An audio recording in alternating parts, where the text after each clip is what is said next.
Président, Madame la Vice-présidente, chers collègues, donc pour moi, aucun doute sur la transparence dans la présentation de cette décision modificative. J'apprécie d'ailleurs comment on peut travailler en commission avec Sandrine Derville. Et après avoir entendu les autres interventions, j'en suis désolée, mais je ferai moi aussi quelques redites. De ce fait, j'espère que nous serons mieux entendus.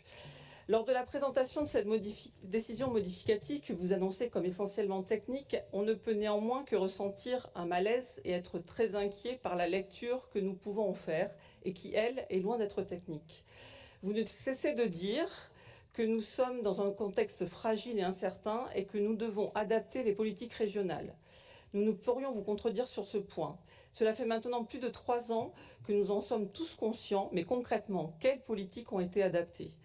Ces politiques sont-elles bien celles qui doivent répondre à la crise sociale et climatique à laquelle nous sommes confrontés ?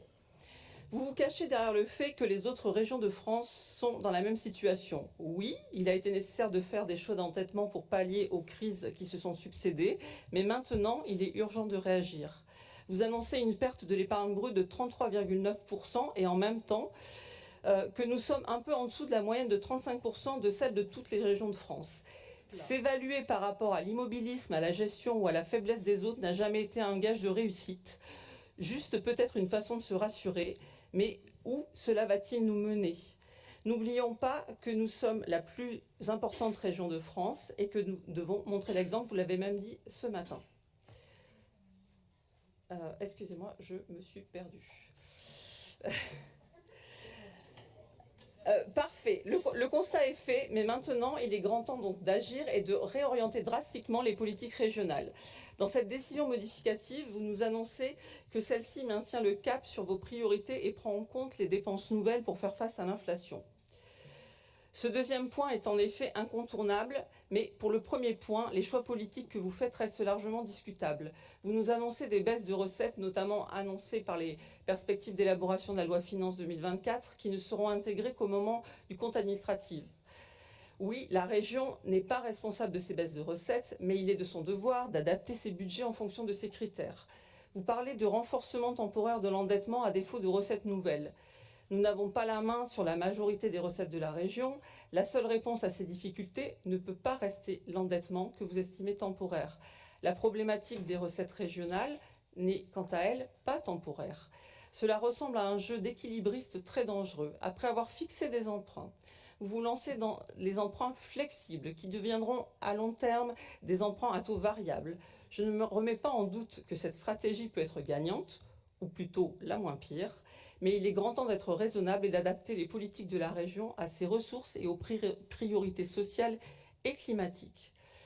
Et pourtant, des leviers de baisse des dépenses, il en existe, mais vous refusez de vous y résigner en continuant à mener aveuglément des politiques qui vont à l'encontre de ce que l'on attend de la plus grande région de France, à savoir être exemplaire en termes de politique sociale et de développement durable. Vous continuez à subventionner des entreprises non vertueuses malgré la politique néo-terrain que vous n'hésitez pas à valoriser.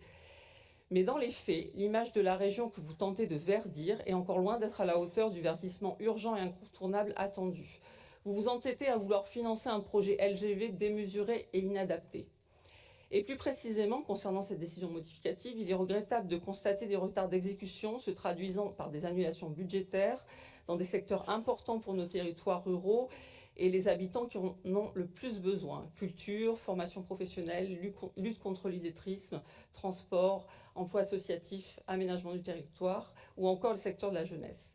Et pour terminer, je ferai un focus sur la formation. Il est en effet plus que regrettable de constater le retard par rapport aux objectifs ambitieux qui avaient été fixés avec le gouvernement pour le pacte de formation professionnelle. Dans cette DM, vous nous annoncez une annulation de recettes de 57 millions d'euros. Les dépenses ayant été annulées sur les budgets précédents. Je m'interroge sur ce point. En procédant à l'annulation des dépenses, comment est-ce possible d'avoir omis d'annuler les recettes correspondantes ? Afin d'éviter de vous faire perdre du temps, je tiens à vous assurer que j'ai bien entendu les réponses que vous venez d'apporter à mes différents collègues, dont certains propos rejoignent les miens, mais je suis désolée, je n'ai pas été réellement convaincue. Nous voterons contre cette décision modificative. Je vous remercie.